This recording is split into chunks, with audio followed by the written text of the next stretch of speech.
Hey guys, how you doing with that deep stuff? Today I'm going to be talking about Shabbat / the Pentecost and how to make that a reality in your life today. But before I even go into that, better make sure you hit that subscribe button. Go ahead, leave a comment down below because I think your words are important and might as well just send this video to everyone you know. Okay, let's go.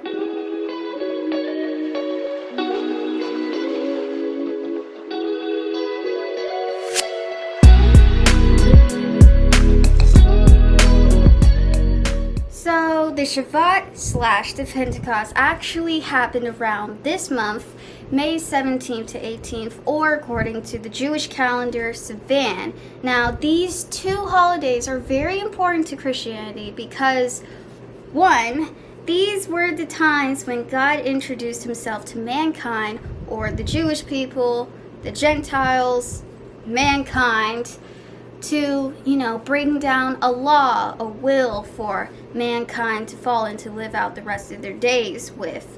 And in the Old Testament, or Shabbat, God sent the Torah, and he introduced himself as Yahweh, Master, the divine creator, etc., etc., etc. And even to meet God, they had to follow step 1, step 2, step 3, step 4, step 5, and extra steps just to meet God, or even just to see his face. They had to cover their face to meet God. They had to take off their shoes to meet God. They had to do all of these things to meet God.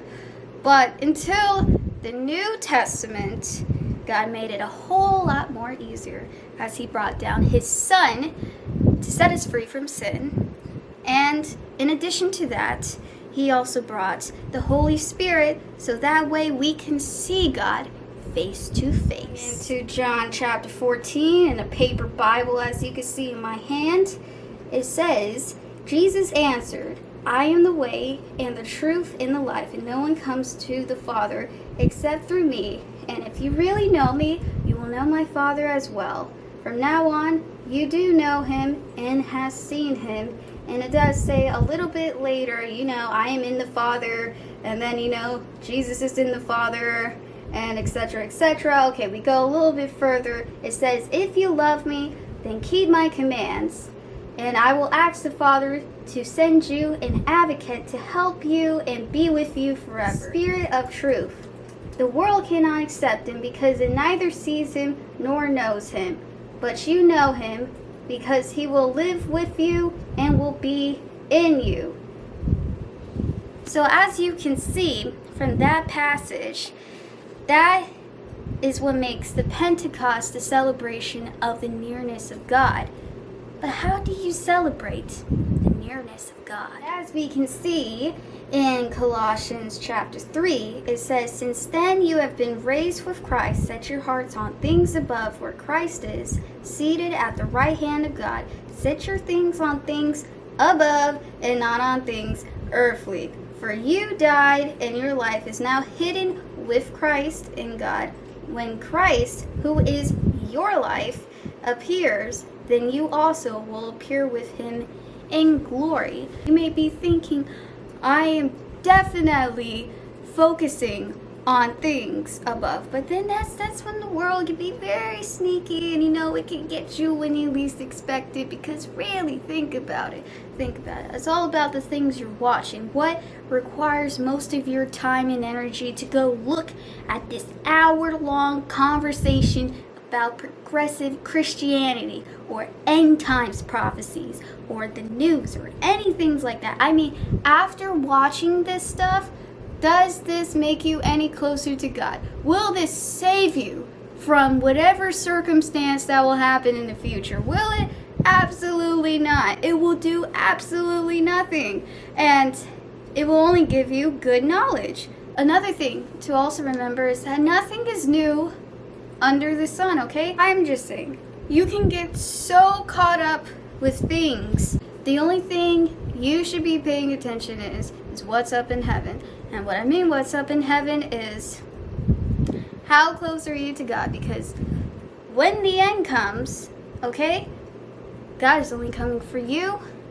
And yes, it's coming for a lot of other people, yes, but mostly for you. Are you ready? Do you have a secure ticket in the seat of the train express? You got to figure that out for yourself, okay? So instead of thinking about what's on earth, what's happening on earth, what's the new thing that the devil is doing today, what's going on with death and destruction. Now, I'm not saying that you should be naive, but just choose to draw near to God. Change the direction, and how about you just go to God about things and just stop looking at these hour-long things. Instead of go ahead and ask God yourself, what does he think about progressive Christianity? Instead of spending an hour long watching a conversation, why don't you have a conversation with God himself? These simple things, just including him in your life, will draw you closer to him, not as the world does, okay? Talking about things happening in the spiritual realm will not get you any closer to God. I mean, it is the spiritual realm, yes, but what spiritual realm we're talking about? There's many realms. There's many realms, and there's many realities too, and the only reality you want to focus on is God's. Another way that you could draw near to God is if you rethink the word quiet time, okay? When you hear the word quiet time, I don't necessarily like it when they say quiet time. Yes, quiet time, okay, great. Have that time where you just focus on God and you do all this stuff. But I don't necessarily call it quiet time. Call it loud time. Because I'm just saying that is the moment when God should be the loudest in your ear. I have never heard of anything where, anywhere in the Bible where it says God only is quiet. Never. I've never seen that before. I see how loud he is in the Bible. Think about Jonah. Jonah's been trying to run away from God and never seemed to work, which is why I think it's loud time. And not even that too. You think about the Sabbath and how Jewish people actually celebrate it. Yes, they do nothing. They rest, they have their little rest period, but it's never necessarily quiet. They spend the time praising the Lord, and that's never a quiet thing. That is a lot of music. That is a lot of joyful noises and stuff. It's never quiet. You can't put things in a box. It's never quiet. And another thing too, you can play slow music. You can play worship music to set the mood. But that music itself is not going to get God to draw any nearer to you just because of music. And it's you voluntarily coming near to him. And I'm going to talk about this whole voluntarily business in a moment. For example, you may be in the middle of a tornado and you're watching the news, which is very accurate. People in this situation, they only do 3 things. 1, you can pray about it. 2, you could hide from the storm. Or 3, you could be silly enough to go outside and go watch it and take videos and actually marvel in it. But these things, they happen so much, so often, all the time and whatnot. This thing destroys houses and you want to take a picture. Come on, man.